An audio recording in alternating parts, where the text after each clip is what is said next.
Kenyans are very creative people and they modify anything with wheels like no one's business.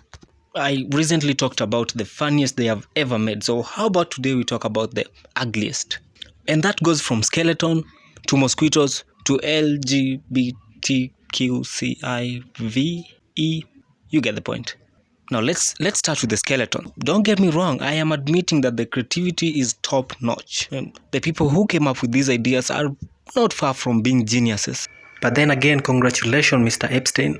You just replaced the one headlamp you have 100% control over. Now, of course, I'm talking about high beams and low beams. Now you have to install a million LEDs to cover for the lack of a major headlight. Now, it might be fun during the day, but if you meet these guys at night, in the darkness, you will regret the day you were given eyesight. Also, after you've done this amount of conversion, the resale value of the bike drops like crazy. Like, I literally cannot buy this bike as a second hand. But again, don't get me wrong, while some conversions are beautiful, some are worse than the stock bike. Speaking of ugly conversions, whoever made the following bikes deserves a kode. This is literally the opposite of a modification. This is a minus. This is a Willie Paul. I know we might have great plans in mind, but what comes out as the end product is just mosquitoes with engines. And sometimes we get the double downgraded version of stuff. For example, look at this. Tell me we are not trying to make a Hayabusa.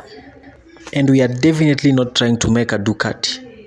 I mean, we call the Chinese fake, but I'm sure they can do better than this. Maybe it's just a work in progress, but what did we ever do to deserve this? I mean, let us just face it. Some custom bikes are just boo, poor welding, unmatching parts, cheap parts, poor paint games, and at one point they made a bike turn LGTV, if you know what I mean. Now this bike looks like it got gender reassignment, which takes me to the next ugliest category, the maridadi people. They will stick anything and everything to a motorcycle.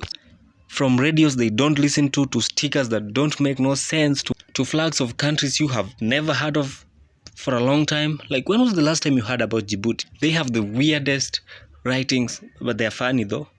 Very, very, very weird colors. I'm starting to think they are the same people who did this to Black Mamba bicycles, and they just carried the whole entire culture to motorcycles.